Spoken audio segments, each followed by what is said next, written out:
the simplest grip, especially if Mike starts to attack the pass. If I've got my fist locked in, he's going to attack the pass. He's going to get his grips and everything like this. What I want to do is get a nice collar grip, sleeve grip. Okay? It doesn't have to be deep because I'm not going for the choke immediately, but the ABC principle, always be choking, means that he needs to feel a little bit threatened here to take his mind off what he's doing. Remember, it's like if you want to knock him out with the right cross, the best thing to do is hit him with a couple of left jabs. So what I'm doing here is I'm kind of threatening. Now watch what I'm going to do. I'm just going to wiggle because I'm old and grey, my eyes are dim and I just can't do much more. But at one stage when I wiggle, my knee comes to his shoulder. So I'm in this position, I have my guard locked, he's preparing to break that guard. He'll even grab this, but if he grabs it, that's fine. I want to grab that. And I make sure this grip is strong. I open my legs and I wiggle. Because every time I do that, it places my hip in a slightly different position. I wiggle. Now you notice my knee is coming in front of his arm. And then I wiggle and I bring it to his chest. Even though it's still behind his arm here, all I'm going to do now is swing it out, over. And I'm going to set up the triangle. Now, I want you to think in really simple terms for this triangle, because if you've ever tried a triangle, they fail 8 times out of 10 if you get too stuck in the detail, you see. So what I want to do here is I simply want to connect, and I'm just going to do little bridges to get that arm over. The normal reaction is he'll start to stack you. Oh, you don't want that to happen, because if my hip joint goes less than 90 degrees, I've lost most of the effectiveness. So to get out of a triangle, the first thing a lot of people do is stack you.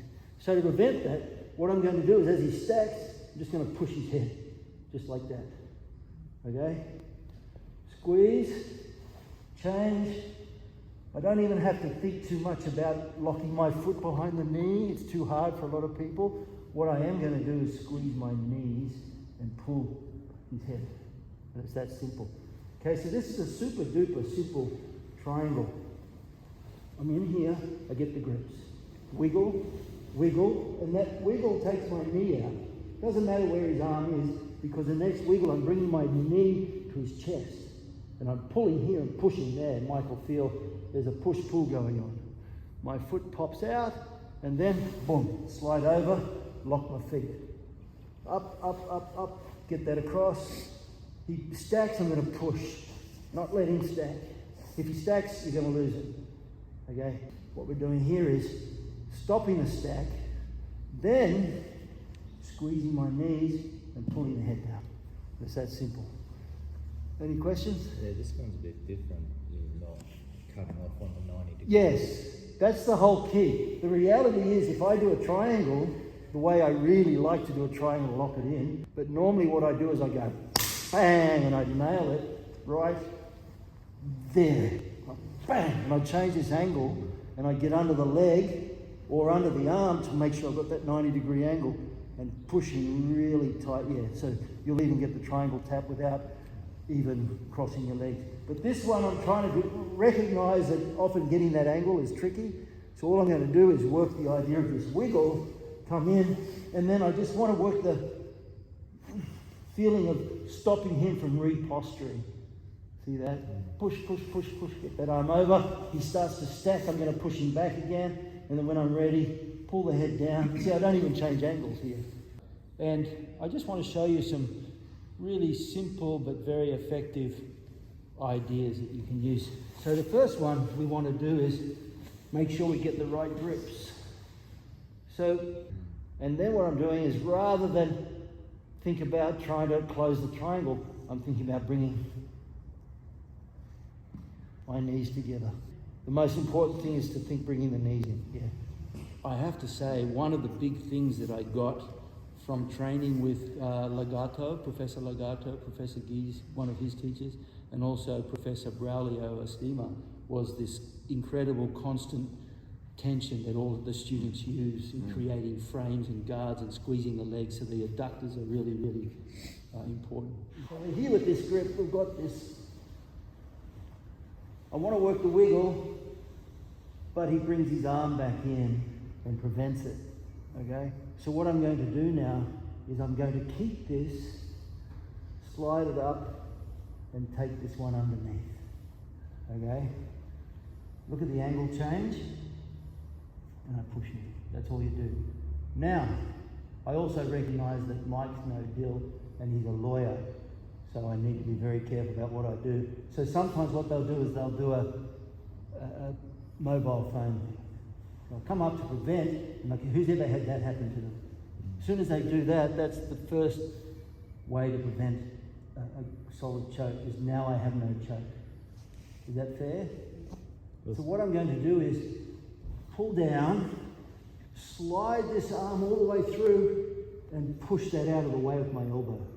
See that? Take a good strong grip of the gi, and in karate we call this gedang bare, or lower block. This is what I'm doing, it's a push-pull. So this hand's here, and I've come in for the choke, but he's cell phoned it. Coming up, slide through, push it out of the way, and then pull this one across and get under the jaw. Sometimes they drop the jaw really hard to prevent it. Doesn't matter, put your bone right on the gum line. Okay, again, I'm kind of using my legs to squeeze in, because if he tries to posture up, I have to deal with that. But I'm going to pull in, use my legs, and get all that leverage. Okay, so we're in exactly the same grip, exactly the same situation. Boom. And I'm wiggling. I want to get that triangle, but he quickly slips the arm back in. Boom! Happens all the time. I'm going to keep this grip and go deeper. Wiggle again. Wiggle, and I end up here. Okay, if I get that, look, there, I can finish there. But 9 times out of 10, they're going to defend that by coming up. It doesn't matter which side they go see mobile phone. Okay, because they go the other side, you can still do it with that hand too. But look, I'm going to slide up, and elbow on his ear, slide back, and on the way through, get a handful of gi, and Karate Kid. Boom. Okay, any questions? Yes, sir. What does the angle change do in that cross collar? It allows you to push-pull. If I stay square, right, I'm not push-pulling anymore, I'm pull-pulling. I have to pull here and twist. But if I'm here, now I can pull this one and push that one. And push-pull is always stronger than push-push or pull-pull. Okay, so by changing that angle, it also allows me to get my leg over to help keep his posture broken, and you get a strong push-pull. Yeah, you can experiment with it, because if you get a good cross grip here like this, you don't even have to change angles. It's just a matter of pulling it. Okay, but once they defend by doing the mobile phone to the ear thing, boom, we call that the coxcomb in karate. Then I have to change angles, and I've got to change angles to get my elbow high as well. I can't get the angle. Bang, bang, bang. I keep the angle. Like to lock that leg over, push, pull.